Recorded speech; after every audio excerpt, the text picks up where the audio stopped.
Hello, ladies and gentlemen, and welcome to another episode of Drumroll Please, Zach and EJ Talk Sports. I'm EJ, and this is Zach, and today we're going to be talking a little NFL, some playoff teams on the bubble.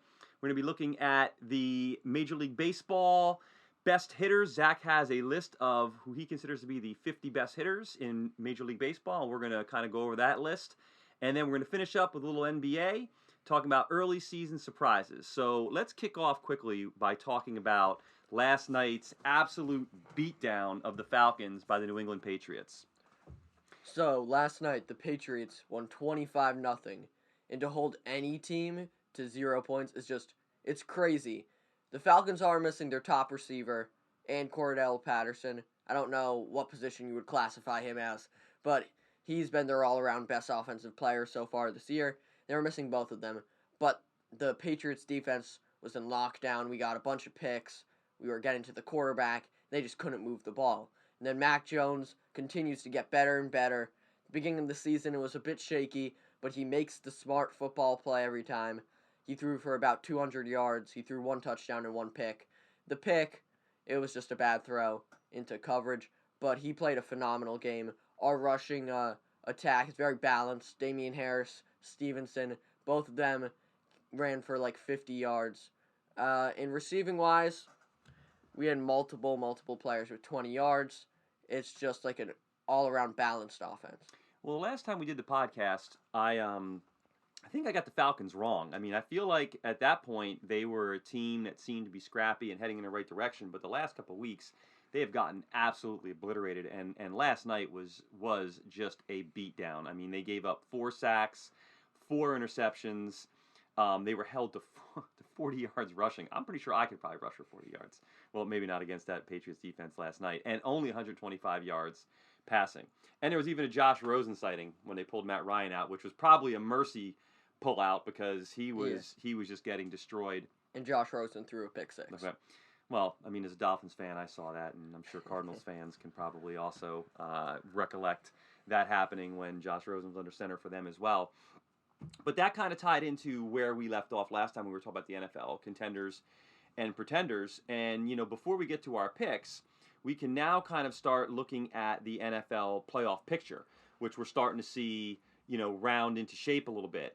And I'm curious as to right now who you feel the bubble teams, which bubble teams in the NFL, we'll start with the AFC, have the best chance of making the playoffs. And we'll also kind of incorporate into this conversation which teams right now have suffered the biggest loss injury-wise. Because this is that point in the season, too, where injuries start to really show up and make an impact on a team's performance. I mean, you know, I guess you can argue that happens the whole entire season. However, right now is really where, you know, teams start to feel it as, you know, all the players are dinged and bruised and beaten up, and, you know, teams are either able to, you know, surmount, you know, certain key injuries, or they're starting to fall victim to them, as we're seeing what happened to Carolina Panthers with Sam Darnold, who at first we thought was, you know, just really playing very poorly, but actually, you know, had a cracked shoulder. But let's start with the AFC, and your thoughts on the AFC.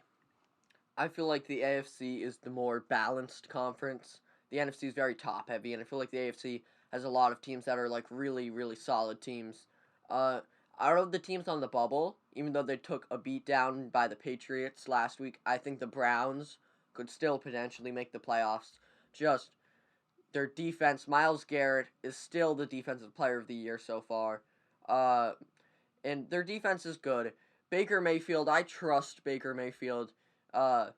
Even without Odell Beckham, he's always played better without him. Didn't show last week, but they still have good receivers. They obviously have Nick Chubb and Kareem Hunt. I think they'll be fine. I think they'll definitely push for the playoffs, if not make it. Well, one of my teams that I had said I felt was a sleeper contender was the Bengals, and I really want to ride the Bengals, you know, out. But, you know, looking at their schedule, they start this week with the Raiders, then they play Pittsburgh, which is always going to be a tough game in that conference. Then they play the Chargers, Niners, Broncos, Ravens, Chiefs, and then finish with the Browns. So that's a real tough schedule. as far as the Browns go, I mean, Baker Mayfield is like a walking mash unit right now. He's taken an absolute pounding with the shoulder problem and now a knee. The Raiders are kind of heading in the wrong direction. The team that I was ready to write off and have been actually saying I felt was a pretender all along are the Colts, but they may be in the best position right now to sneak in. They have a very big game this week, but their schedule from here out, and let's pull it up and take a look. So obviously this week they're playing the Bills, and they do actually match up well with the Bills. I think the Bills will win. Then they play the Bucks, who have kind of been a mixed bag right now. And with the new Antonio Brown, news to come to light, who knows what his status will be with getting caught with the fake vaccination card. But they go and they're going to play Tampa Bay. Then they play Houston. Then they play the Patriots, the Cardinals, the Raiders, the Jags, the Panthers. The Raiders, Jags, and they finish with the Jags. They have, out of all these teams right now, I like their defense the best. So while it pains me to say this, I feel that the team that is on the bubble that has the best chance of sneaking in the AFC is going to be the Colts. Yeah, I feel like they have a bunch of playmakers defensively. You talk about their defense, and then they have Jonathan Taylor, who right now, him and Cooper Kupp are the main offensive player of the year contenders. Cooper Kupp wasn't very effective last week, so I don't know about that. But I just feel like Jonathan Taylor, he's young, he's not getting injured, he's just running all over teams. And if need be, Carson Wentz, you could have a worse quarterback. So Carson Wentz is still solid. Overall, the receivers and tight ends, not great, but Jonathan Taylor and that defense, I think, can carry them to the playoffs. Well, I mean, I feel that most coaches would agree that one of the, best winning recipes in the NFL is to play great defense and be able to effectively run the football. The Colts have a good defense, a defense that'll be able to, stand up to a lot of these teams, and has so far this season held their own, and they can run the ball. They have a playmaker with Pittman on the outside, Ty, who's been, in and out of the lineup. If they get him back, they'll have, effective 1-2 wide receiving core.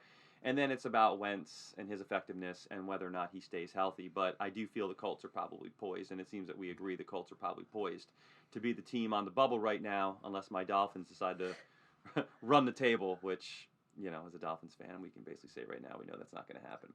So what do you say we jump over now to the NFC? And our bubble teams in the NFC right now are the Vikings at 4-5, Niners at 4-5, Eagles at 4-6, the Falcons, who I feel we can write off, and then the Washington football team, has a very, very outside chance right now, sitting at 3-6. So give me your thoughts on the bubble teams for the NFC. Out of those bubble teams, I feel like the Vikings, I think they're definitely going to push for the playoffs. I just love their offense so much. You have Kirk Cousins, who is pretty underrated. He's not a star QB, but he's a very, very good QB. They got Dalvin Cook, obviously, when healthy, one of the best running backs in the NFL. They have Justin Jefferson, Adam Thielen, and their defense is not bad. Their defense is solid, I feel like. So I think they can definitely push it, just with their offense alone. Well, something that I was going to bring up in the AFC picture when we were talking, but I feel it's more prevalent in the NFC picture, is sometimes it's not even about the teams on the outside. It's about, can the teams on the inside hold their spots? And when we look at right now the 7 teams that are in the NFC playoff picture, rounding out 5 through 7, we're looking at the Rams, who the last couple of weeks have not looked good at all. The Saints, who after suffering, Jameis Winston suffering his season-ending injury, have been a very shaky team, and now Kamara hurt, although Ingram stepped in and played very well. And then sitting at 7 is Carolina Panthers. So not only is it about these teams on the bubble, but can the Rams, Saints, and Panthers hold off the surge? Now, we can make an argument that the Vikings should maybe even be undefeated with the way that their 5 losses have gone.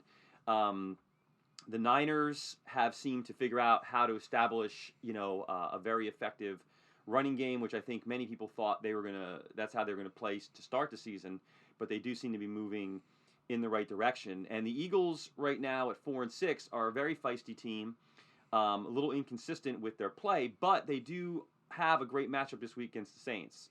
So that right there is going to have a huge impact on the NFC playoff picture. I mean, we still have a ways to go, but I think right now where it stands, the Vikings are the team, in my opinion, that are moving in the right direction. They have an established, and consistent coaching staff and philosophy. A quarterback who has, now been in that system for quite some time. Consistent playmakers with Jefferson and Thielen on the outside. Dalvin Cook, if he can stay healthy. So they have all the pieces right now to put it together and be able to make a run. And they've been in this position before. They've made the playoffs, before. They're not an up-and-coming team. So they know kind of how to handle themselves, how to get through, the grind of a long season and when to make their push. Yeah, I feel like out of those wild card teams, I feel like you could make an argument that only the Rams will hold on to their spot. So without Jameis Winston and with Kamara's injury issues, the Saints just don't really have any big-time playmakers on the offensive side of the ball. And then the Panthers, I mean, Cam Newton looked great last week. He threw for a touchdown. He ran for a touchdown. He yelled, "I'm back."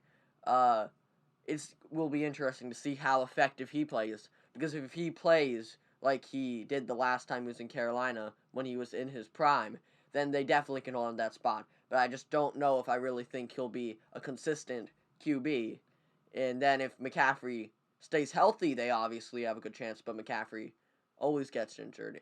He probably will again. Well, Carolina seems to be prepared to go with a two-quarterback or a two-headed quarterback system there with splitting the reps. But to double back and look at the Rams schedule where you're saying you're not sure if they're going to be able to hold on or not, they obviously have a bye this week. But then they come out of the bye and they play the Packers, which would be a tough game. The Jags, which we assume should be a win. Then they play the Cardinals, which by then you should have D-Hop and Kyler back in the lineup. Seattle, after that, Minnesota, Baltimore, and then they finish with San Francisco. So not an easy schedule for them by any stretch. Looking at the Vikings and where they're at, kind of on their with this starting with this week, they play the Packers. That's a huge game. Then they go and play San Francisco. So 2 tough in a row. Then they play the Lions, arguably the worst team. And if it's arguably worst team in the NFL, Pittsburgh, Chicago, Rams, Packers again, and then they finish with Chicago. So I like their schedule a little better than the Rams, but not easy by any stretch. So it's apparent that some of these teams are going to have to step up and win some big games, which obviously is what would make them a playoff team. Yeah. So let's go on record right now. Our hot takes. Which bubble team are you putting in the playoffs in the AFC? In the AFC? And which team right now in the AFC? Titans, Bills, Ravens, Chiefs, Patriots, Steelers, Chargers. Who's given up that spot? I feel like the Pittsburgh Steelers are going to give up their spot to the Cincinnati Bengals. I mentioned the Browns earlier, but the Bengals, Joe Burrow, Jamar Chase, Joe Mixon, T. Higgins, their offense is explosive. Their defense isn't great, but it's not awful. It's okay. And I just feel like that explosive offense will carry them over the Steelers, who have Najee Harris. They obviously have Deontay Johnson, Chase Claypool. I do not like their QBing situation because they have Big Ben, Mason Rudolph, who looked pretty terrible last week, Dwayne Haskins, and then defensively, T.J. Watt's missing this week. He has an injury. You don't know when he'll come back.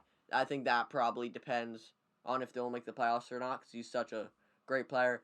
I just feel like the Bengals are much more explosive, and when they really need a big play, they can get it, and I don't think the Steelers can do that. All right, well, I have a hot take for you. So I'm going to have the Steelers and the Chargers fall out and forfeit their spots. I agree with you. I'm putting the Bengals in, and then, because I have to do something for my team, I'm actually going to put the Dolphins in. And I'm going to tell you why right now. So the Dolphins, first of all, the way that they played against the Ravens on Thursday Night Football last week was the way that we thought they were going to play. Inspired defense and to be able to effectively manage the game from an offensive standpoint. The Dolphins right now are not a team. I mean, they don't throw the ball further than 7 yards down the field. They are not a team that are built to put up a lot of points right now. But they do play inspired defense and, control the ball from an offensive standpoint, make smart plays, don't turn it over. But they start with the Jets this week, then they play the Panthers, then they play the Giants, all winnable games. Back to the Jets again, another winnable game. The Saints, another winnable game. Then they play the Titans, who could be their loss, but by that point in time, and they're going to Tennessee, at that point in time, they may have a head of steam, and the Titans on Week 17, depends on where they're at, might have not much to play for, and then they do finish the Patriots, who they already beat once this year. And in Week 18, we'd have to see where the Patriots are as well if they're resting players, and if they're already in the playoff picture. So that's my hot take. Miami Dolphins are going to shock the world and grab that last playoff spot. So, with that said, let's jump over, because we can't get to the playoffs unless we play Week 11, and let's run through our Week 11 picks. Starting with the Saints and the Eagles. Right now, the Saints are getting 1.5 points. Who do you have in this one? I'm going to pick the Eagles. This isn't a super exciting game. I mean, the Saints are obviously, Jameis is out for the year. I'm not sure if Kamara's going to play. And then the Eagles, Miles Sanders is still injured, but Jalen Hurts, I mean, they got Darius Slay. Darius Slay Jr. had an amazing pick six last week, which, that was a great play. And I just feel like they're coming up. They're playing scrappy, and I think that'll be enough to win this game against New Orleans. Okay, I'm going to disagree. Short and sweet, I'm going with the Saints. I like their run defense. I think that if the Eagles cannot run the ball on the Saints, it's going to be very hard for Hurts to just sit back there and win the game with his arm. I do like him. I think he does have a future as Eagles quarterback, but I think the Saints are going to win that game. Next, we move to the Dolphins and the Jets. Obviously, I am taking the Dolphins. Where are you with this? This is an interesting game because your speech about the Dolphins really inspired me to think differently about the team, but I'm still going to pick the Jets. I feel like the Jets, they have Corey Davis, who's a playmaker, Mike White. Well, actually, didn't they say Joe Flacco was going to start? So actually, I'm going to pick the Dolphins. Mike White threw four picks last week. I still think he's better than Joe Flacco by a solid margin, and because of that, I'm going to pick the Dolphins. All right. The Ron Rivera game, Carolina Panthers at the Washington football team. We're going to have P.J. Walker and Cam Newton probably splitting reps again at Q. And Josh Allen, Washington's defense right now, which is really beaten up. Who do you like in this one? I like Carolina. I think Cam Newton showed last week that he's still a quality starting quarterback. I think right now, while it might be a platoon, I think in this game, Cam Newton will show that he's the clear starter. And CMC's healthy. CMC plays. It's kind of over for Washington because as good as their run defense is, that's when healthy the best running back in football that they have to play. And DJ Moore's good. Their defense is okay. It's Washington's offense isn't anything special. So Taylor Heineke, I like him, but I'm picking Carolina. I said Josh Allen before. He's obviously on Jaguars, if we're looking at defense or offense. The Bills. Jonathan Allen right now is who's leading Washington's defense, with Chase Young and Montez Sweat both out. I'm going to go with the Panthers as well. Not because I feel that Cam and P.J. Walker are going to set the world on fire, but that this game right now will run through Carolina's running game, and McCaffrey, I think, is the best offensive player on that field. So I think he will be a huge difference maker, and I think Carolina sneaks out of there with a win. But I do think it's going to be a very good game. Actually, a very good game to watch. The Bills and Colts. The Colts, Jonathan Taylor, we talked about him earlier. They match up well against the Bills. I don't think they're beating the Bills. The Bills have an all-around team. They can beat you in every single part of the game. They had that rough loss against Jacksonville 2 weeks ago. They came back and blew out the Jets. It was a super boring game. It was just all Bills, all Bills. Mhm. I feel like they're going to come back, and as good as the Colts are playing, I don't think, even though their defense is amazing, I don't think they can stop Josh Allen. And the Bills' defense might have one of the best shots out of the players that have played out of the teams that have played Jonathan Taylor so far to stop him, or at least contain him. It's a big test for Carson Wentz. And the Colts last year with Phillip Rivers gave the Bills all they could handle in the playoffs. And they do match up very well. The Colts defense is built to slow down an offense like the Bills, and it's a huge game for them. But I don't see the Colts winning this one. I think that the Bills really need to reestablish their dominance in the AFC. That loss to the Jags, I still think, hovers over, coming back and rebounding against the Jets. You can only play the team that's in front of you, and they beat them decisively, which, in the NFL, where everybody is paid and are all grown men and all trained professionals, it's not easy to beat a team, any team like that. But still, the Jets are the Jets, and I think this matchup right now is where the Bills need to, show up and reestablish themselves as a top AFC Super Bowl contender.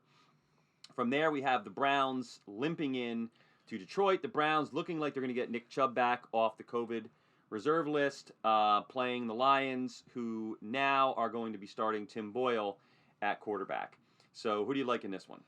Well, there's a pretty obvious answer here, which is Cleveland, but I'm picking Detroit. Every time we've done this, I've picked Detroit. They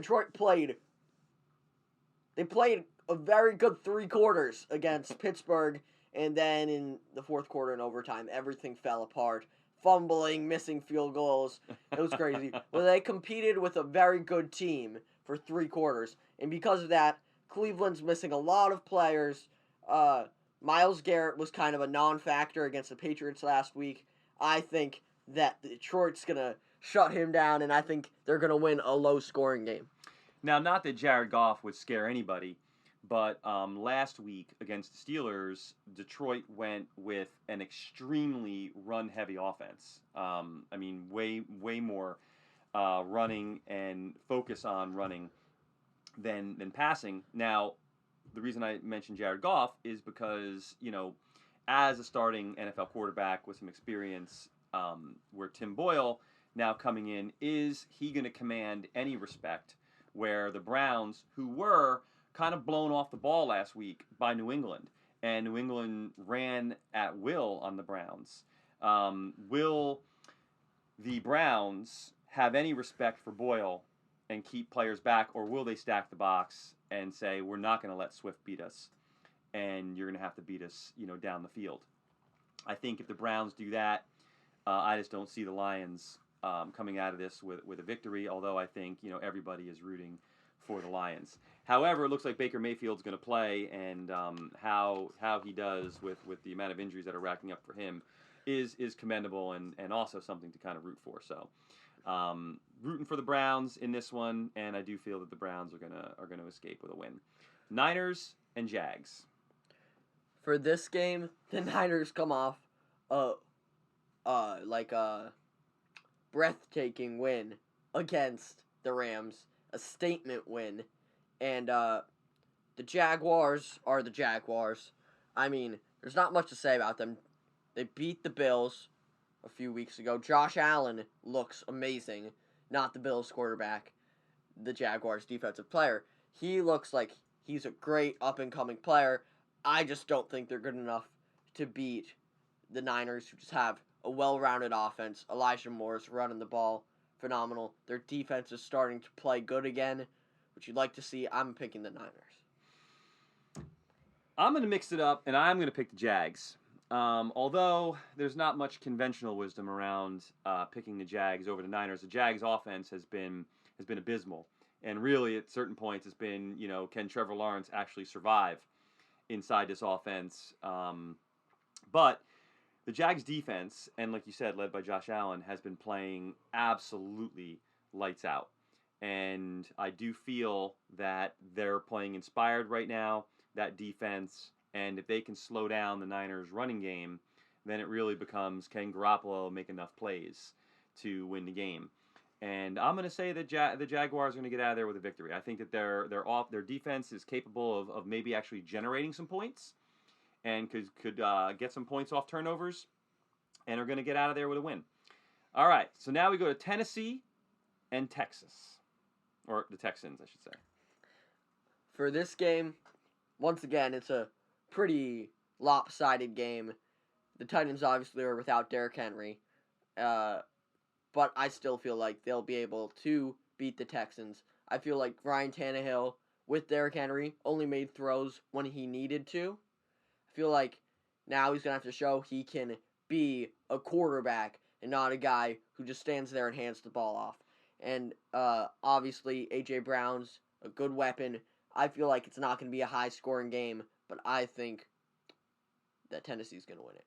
Yeah, Tennessee's going to win. I mean, Texans have Tyrod Taylor back healthy, so that'll at least, for the most part, I think, keep the game competitive and close, and allow the Texans to actually put together some drives. However, I think that right now Tennessee is playing very good defense, and even without Derrick Henry, they're still effectively moving the ball on the ground enough to open up the passing game. So I'm taking Tennessee as well. We have the Packers and the Vikings. In this game, we were talking about the Vikings, but they are playing the Packers. The Packers, obviously, they have all the offensive weapons. Their defense is good. But I am going to pick Minnesota. We were talking about them. Their offense, I feel like their offense can score on Green Bay, and their defense is going to need to come and show up, and I think they will against Green Bay, shut them down, and win this game. If there was a game to kind of catch Green Bay off guard, it would be this one, traveling to Minnesota. I do think, though, that with Aaron Rodgers being out and coming back, although he is playing right now with a toe injury, which I think is giving him some trouble, and I think he's been held out of practice. I think that right now the Packers, though, are looking to make a statement and are going to show up ready to play. They're going to have their offense back with Aaron Rodgers coming back last week and everything looking a little rusty. I think that this week things start to click, and it's a close one, but I have the Packers winning. Okay, so next we have the Baltimore Ravens traveling to Chicago to take on the Bears. Who do you like? I love Lamar Jackson. I think he is the third best quarterback in the league besides Aaron Rodgers and Tom Brady. And I feel like even though the Chicago defense is good, I feel like they're going to get some big plays on the ground with their running backs, with Lamar rushing it, and then that's going to open it up for Lamar to get some big plays with his arm. I think their defense is going to play some great defense against this interesting Chicago offense, and I think they win in a blowout. All right, well, I want to pick the Bears. I really do. But I'm going to pick the Ravens as well. Even though the Ravens secondary does have some holes in it, and teams have been able to pass on the Ravens, including my Dolphins, I think that the Ravens get it right. I think they start to sort out some of their defensive issues, and they win this one in a close one, 7 points. We have the Raiders and the Bengals. We were talking about the Bengals earlier, their explosive offense, and the Raiders' offense really revolves around Darren Waller. I feel like the Bengals are a much better football team, so I'm going to pick them. I think it'll be somewhat close. I think the Bengals win by 10.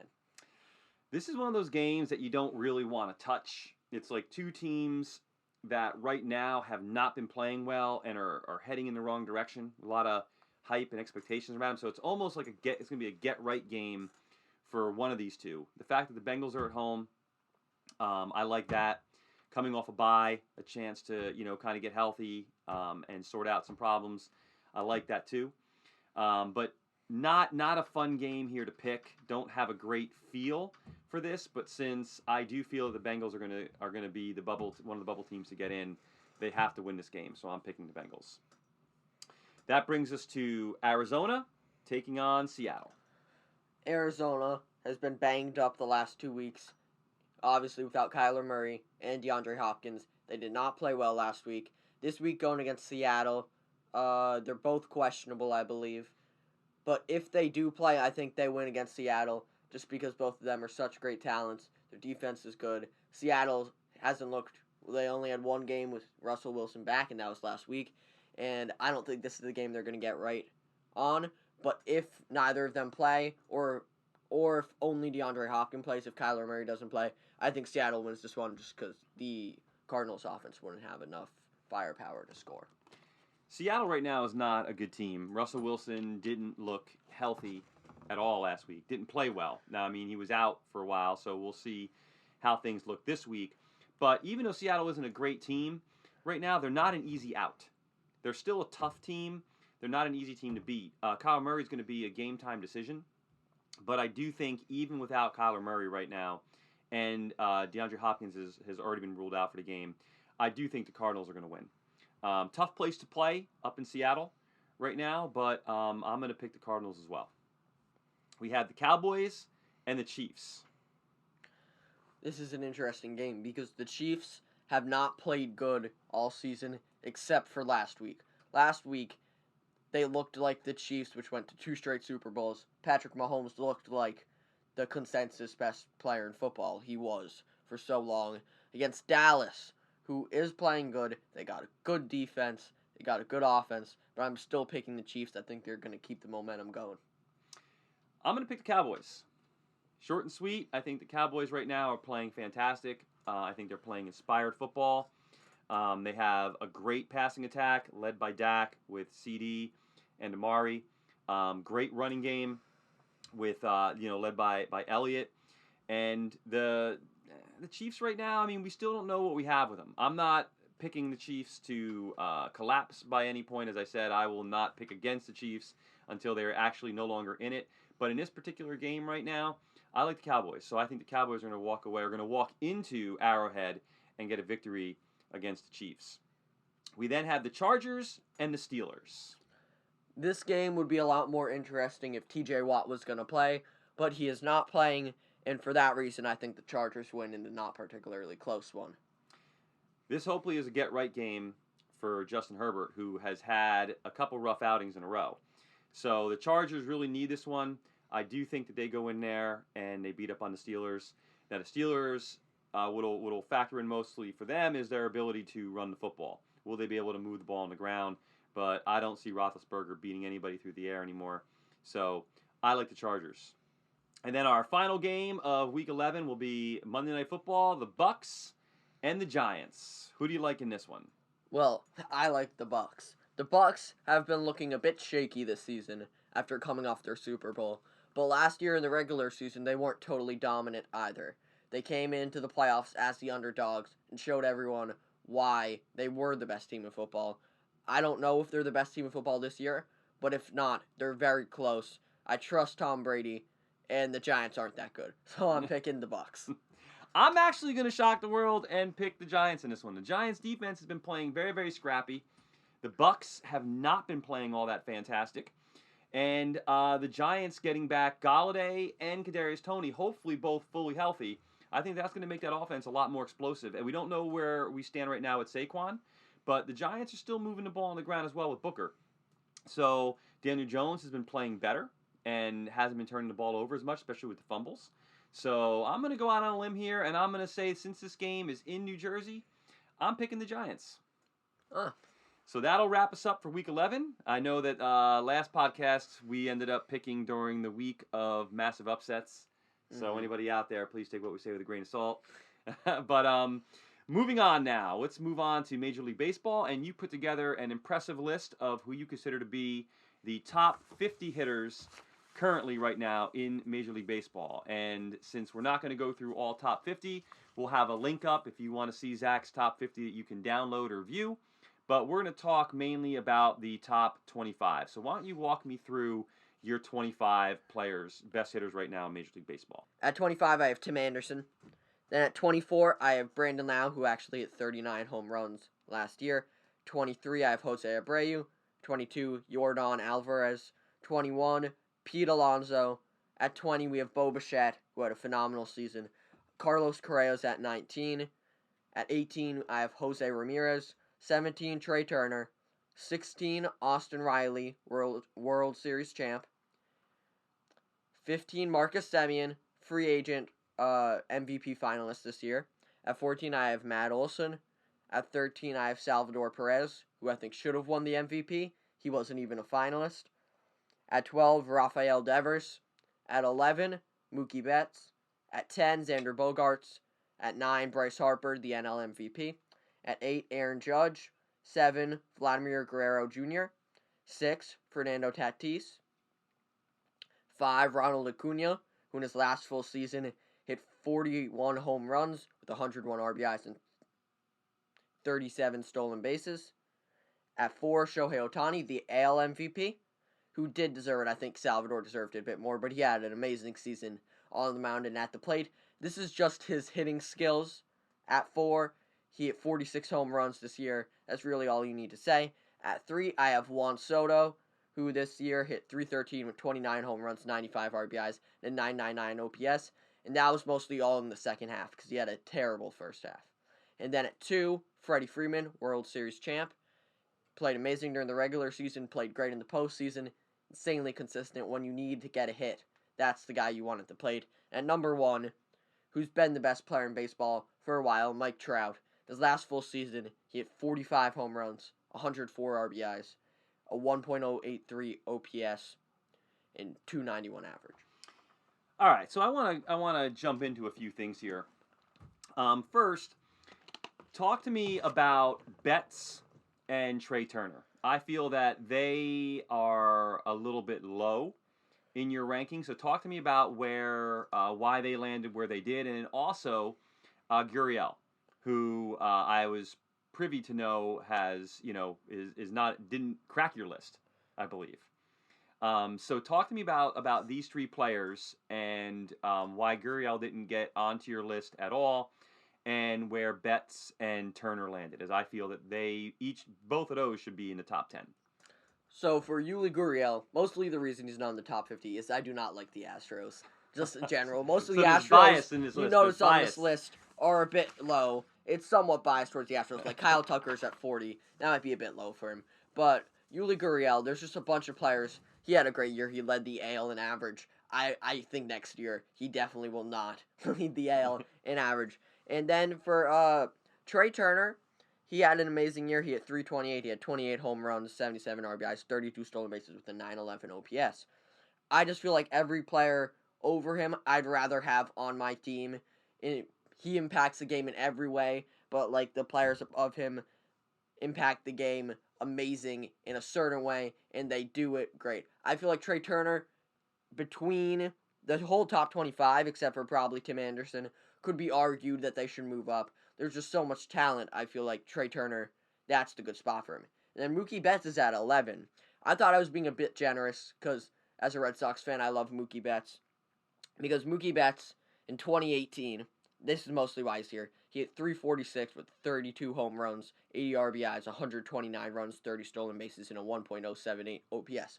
Insane statistics. Obviously, he won the MVP and a championship that year. But since then, he had an okay 2019 season.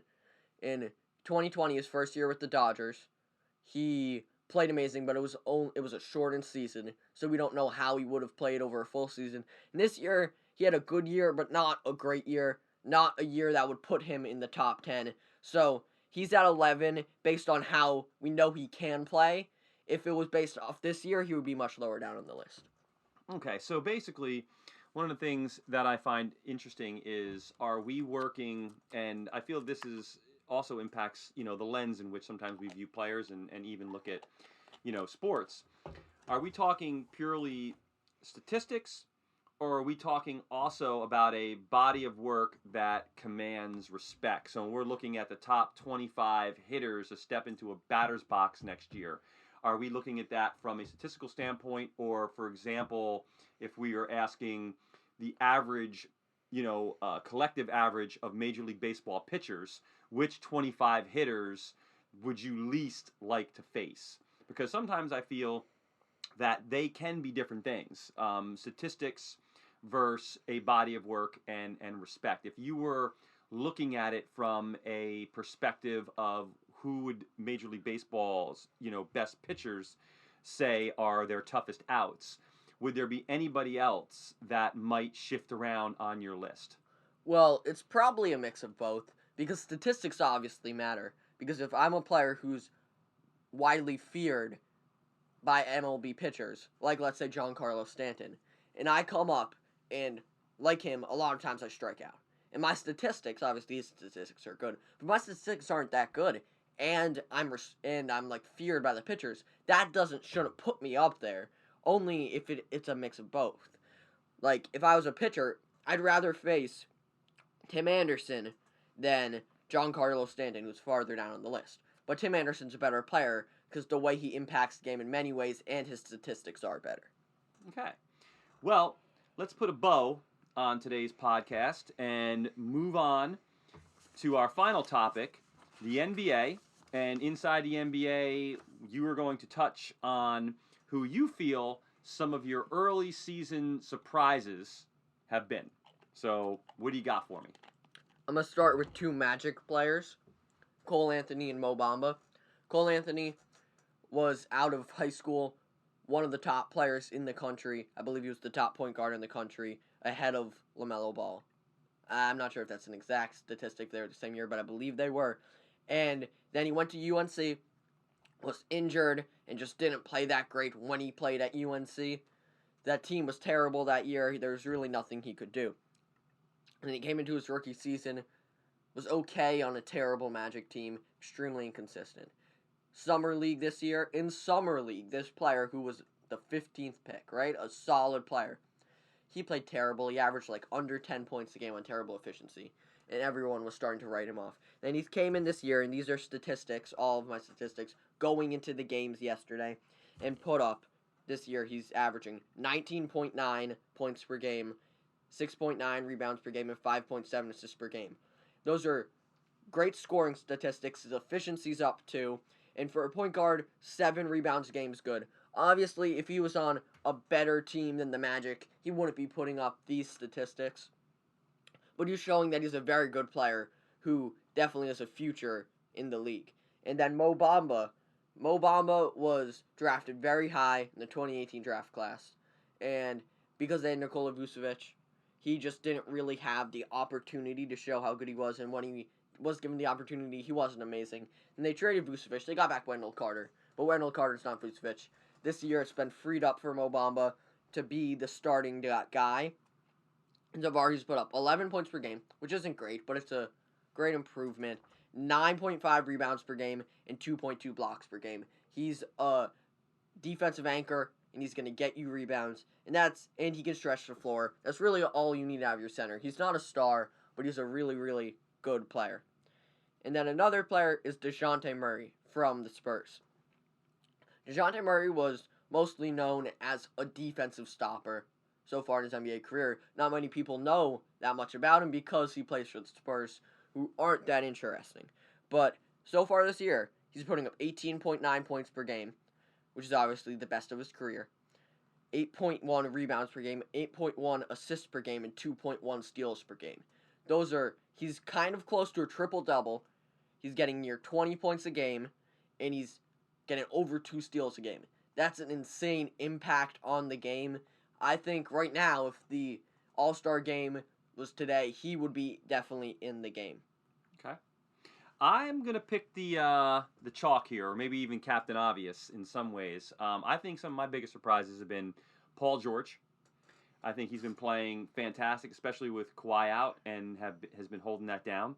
And DeMar DeRozan, really helping Chicago form that identity. And with 26.6 points a game, has been doing an incredible job. Which teams right now that I hesitate to call them bubble teams, but which teams right now that would be outside the playoff picture are teams that you feel are going to get things right? Well, this is kind of cheating the system, but as of now, the Milwaukee Bucks are not in the playoffs. And I think they will easily make the playoffs without a worry. They haven't been totally healthy so far. First game of the season, Drew Holiday gets injured. He's getting ready to come back. Chris Middleton gets injured. They're only now starting to get fully healthy. Obviously, Dante DiVincenzo still hasn't played. Once they're fully healthy, Maybe they won't win the championship again, but Giannis is still playing great. I feel like they'll definitely be fine. Which team has a tougher time turning things around, the Bucks or the Lakers? Probably the Lakers. I just feel like chemistry-wise, that team doesn't fit. Because talent-wise, even last year, they have the most talent in the league. They have more talent than Brooklyn, if you don't count Kyrie Irving, because I'm not, because he doesn't play. Just the Russell Westbrook trade, they could have had Russell Westbrook or Buddy Hield. Looks like they should have picked Buddy Hield. Russell Westbrook's statistics do look good, like they always do, not as good as they have in past years. But he's a statistic-based player. He doesn't fit with the team. He's not really leading them to wins. And I feel like they should have picked Buddy Hield. I'm going to say the Hawks are the team that are going to turn things around, and also the Celtics. But they've been moving in the right direction as of recent. But still, I like the Hawks and Celtics to move in the right direction. Any final thoughts on the NBA for us, my friend? Yeah, I do want to point out how, not poorly, but how unlike Damian Lillard he's been playing this season. Because he is averaging 20.4 points per game, but he's shooting 38.4 from the field, and he's shooting 28.3 from the three-point line. This is one of the best shooters in the league, considered one of the better shooters of all time, who suddenly just can't make a shot. Final question for you. Hot take. Who got the better of the Westbrook trade? The Wizards or the Lakers? I think the Wizards did, because Russell Westbrook is still... The Lakers got the better package overall if you're not looking at team fit, but Russell Westbrook doesn't fit with the team, and the Wizards had no use for him. They got back Kyle Kuzma, who has been playing better, not like the player who was considered better than Jason Tatum a few years ago, but he's been playing better than he did in Los Angeles. Montrezl Harrell is playing great basketball, and overall I just feel like they're starting to rebuild. They changed the locker room, and they're going up while the Lakers are going down. All right. Well, another week for us in the books. Ladies and gentlemen, thank you so much for tuning in. Go out and buy your Dolphins Super Bowl tickets now, because you heard it here first. You also heard that Paul George, well, I'm just going to tell him everything that I said. But, my friend, your top 50 list is a must-see. Please check out the link that'll be below in the description. That'll have Zach's full top 50 hits, best hitters in Major League Baseball. Feel free to make some comments. Let Zach know where you agree or disagree with his choices. Thank you so much for watching. And until next time, this is Zach and EJ saying, see you later.